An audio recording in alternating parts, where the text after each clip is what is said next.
Que vous allez bien. Donc, je m'appelle Marie de la chaîne Demande d'Asie de A à Z. Je reviens aujourd'hui, comme convenu, avec une nouvelle vidéo où je vais aborder avec vous dans cette vidéo la question des comparaisons. Vous êtes plusieurs demandeurs d'asile à vous comparer avec d'autres demandeurs d'asile dans d'autres villes. Cette vidéo va être structurée en 3 parties rapides. Je vais essayer d'être très brève dans la vidéo pour que vous ne vous perdez pas, surtout pour que les informations que je vais vous transmettre, que vous puissiez les assimiler. La comparaison, c'est-à-dire qu'un demandeur d'asile qui est, je prends un exemple tout simple, un demandeur d'asile qui vit à Paris et un demandeur d'asile qui vit à Toulouse. J'ai des fois des gens qui me disent « Oui, mais Mariette, tu sais, j'ai un ami qui est dans la demande d'asile qui a dit qu'on ne fait pas ci, on ne fait pas ça. » Ou j'ai un ami qui était dans la demande d'asile qui m'a dit qu'il avait fait ci, il avait fait ça. Déjà, de un, ce que je veux vous dire, c'est que la réglementation, elle évolue, elle change tout le temps. Vous voyez là, je vous ai fait une série de vidéos sur des éléments qui pourraient changer en 2023. Vous êtes bien d'accord avec moi que si vous avez fait la demande d'asile en 2022, et que une personne arrive sur le territoire en 2023, on est bien d'accord que les personnes ne seront pas sujettes aux mêmes principes, aux mêmes règles de demande d'asile. Donc, quand vous essayez de vous comparer à un autre demandeur d'asile qui a fait, ou alors à une personne protégée qui a effectué une demande d'asile avant vous, vous comprenez bien que des fois, il y a des éléments sur lesquels ce n'est pas fondé, ou alors des éléments qui n'existent plus, ou des éléments qui aujourd'hui ne sont plus de l'ordre du jour. Donc, faites attention.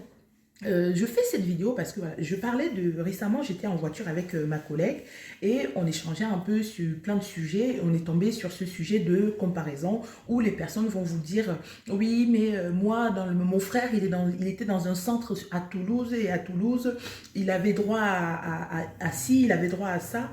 Ce que vous devriez comprendre en deuxième, c'est que les structures, vous voyez les établissements qui accueillent les personnes qui accueillent les demandeurs d'asile, reçoivent des subventions. Des fois c'est des subventions, des fois c'est ce qu'on appelle des budgets opérationnels, des BOP. Quand les personnes reçoivent des budgets, elles repartissent, donc quand les associations reçoivent des budgets, elles repartissent des budgets selon les besoins de la structure. C'est-à-dire que vous allez voir, il y a un demandeur d'asile, par exemple, une structure, par exemple, qui va accepter, qui va décider de financer les trajets quand les personnes sont convoquées, notamment à l'OFPRA ou à la CNDA. Mais vous allez aussi avoir des structures qui font le choix de financer les tickets ou les moyens de transport, les tickets de transport, les abonnements sur le dans la ville, mais ne finance pas les trajets quand les personnes vont à Paris ou quand les personnes vont quand les personnes sont convoquées soit à l'OFPRA ou à la CNDA. Donc faites attention. Vous savez, même moi, les vidéos que j'ai l'habitude de vous faire, en 2000, quand j'ai commencé ma chaîne, je vous avais fait la première vidéo que je vous avais fait, c'était la vidéo sur est-ce que les demandeurs d'asile ont le droit de travailler. Quand je vous ai fait cette vidéo-là, la loi a évolué entre-temps. Et quand la loi a évolué, je suis revenue vous dire que ce que je vous avais dit il y a 1 an ou 1 an et demi n'était plus d'ordre du jour, avait évolué et que aujourd'hui, voilà les nouvelles règles pour les demandeurs d'asile qui souhaitent travailler. Donc, faites attention. Ne vous calquez pas sur les situations des personnes qui sont dans d'autres villes, dans d'autres pays. Parce que, si vous voulez, vous avez des histoires singulières et des récits de vie singuliers. Je profite aussi pour faire un point sur le récit de vie. Il y a quelques temps, j'ai accompagné quelqu'un, et puis ça, j'ai déjà vu ça sur plusieurs situations, plusieurs dossiers. Des personnes qui vont vous présenter leur récit de vie en vous disant « Voilà ce que j'ai vécu, je suis très mal et tout ». Le dossier est rejeté à l'OFPRA et une fois que le dossier est rejeté à l'OFPRA, la personne revient avec toute une autre histoire en vous disant « Moi, je ne veux plus finalement présenter cette histoire-là, je veux présenter plutôt une autre histoire ». Ce que vous oubliez, c'est que les personnes qui sont à l'OFPRA ou à la CNDA, elles ne sont pas dupes. C'est-à-dire que si vous présentez une histoire et que quand on la rejette, vous représentez une autre histoire derrière, vous êtes bien d'accord que ça ne marchera pas. Ou alors la personne vous dit, moi je veux que vous écrivez l'histoire telle qu'elle est parce qu'on m'a dit qu'il faut que j'écrive. Non, ce que je souhaite vous dire dans cette vidéo, arrêtez d'aller prendre des informations chez des gens des fois qui vous diront même pas la vérité, qui vous diront Je vais vous dire un exemple, moi je vous fais des vidéos pour vous informer. Si vous avez un doute sur ce que je dis, allez taper sur Internet ou alors rapprochez-vous d'une association qui vous leur demandez, mais dites-moi, j'ai regardé une vidéo sur YouTube où on m'a expliqué qu'il y avait telle possibilité. Qu'en est-il? Est-ce que j'ai le droit? Est-ce que j'ai pas le droit? Des fois, c'est sur des prestations. C'est-à-dire qu'une personne va recevoir une prestation de la CAF importante dans un pays, pardon, dans une ville, et une autre personne dans notre ville ne va pas percevoir la même somme, et les personnes vont dire, oui, mais je suis arrivé au même moment que cette personne-là, je ne comprends pas pourquoi finalement je n'ai pas la même somme que tel autre.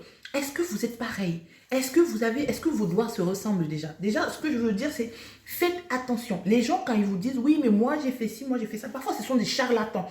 Elles vous racontent des histoires. Elles vous disent, oui, mais moi, à mon époque, quand j'ai demandé l'asile, j'avais ci, j'avais ça. Une personne qui a demandé l'asile en 2011 n'avait pas le droit de travailler. Une personne en 2015 a le droit de travailler. Une personne en 2022 a le droit de travailler.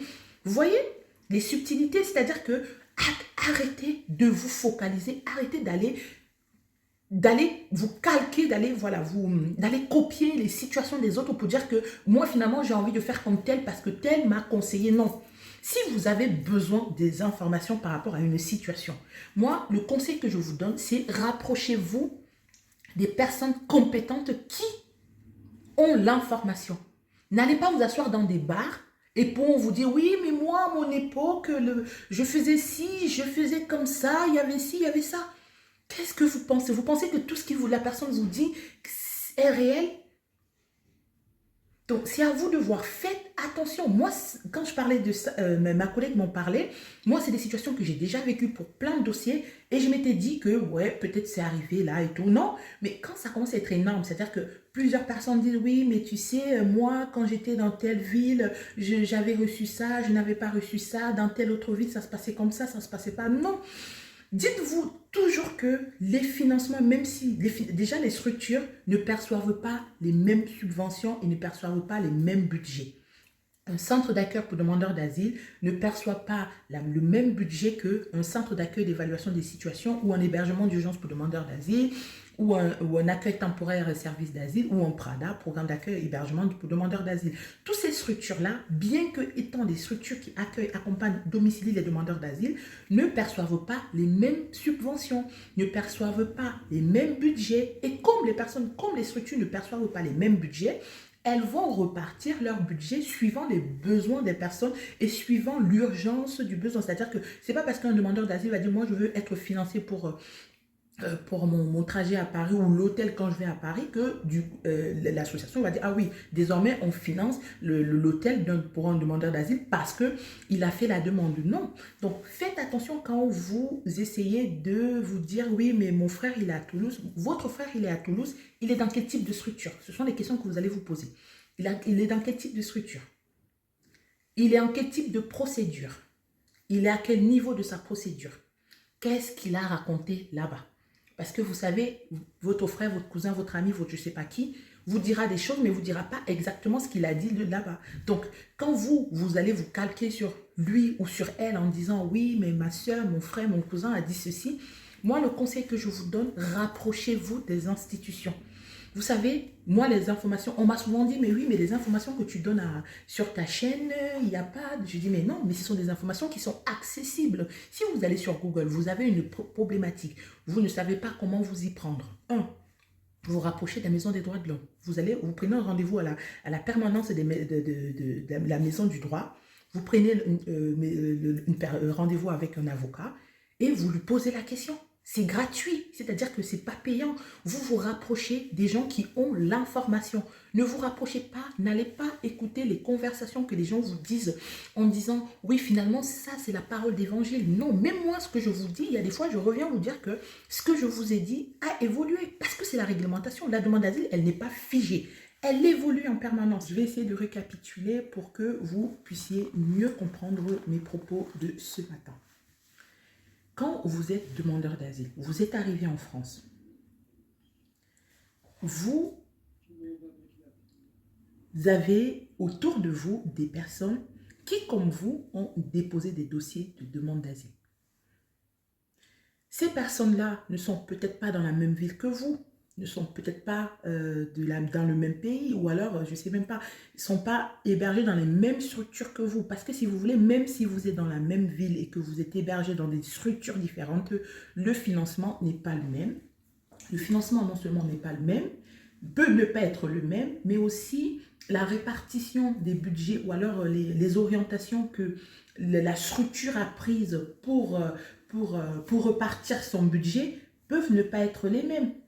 Donc, attention à vous comparer aux collègues, aux amis, aux personnes que vous rencontrez durant votre parcours d'asile. Faites attention parce que des fois, les personnes se frustrent elles-mêmes en essayant de dire que j'ai vu à tel endroit, ça ne se passe pas comme ça, j'ai vu à tel autre endroit, ils font ci, ils font pas ça, je veux pareil que les autres. Donc, si vous avez besoin des informations concernant votre dossier et que vous n'avez pas d'accompagnement, vous n'avez personne pour vous accompagner,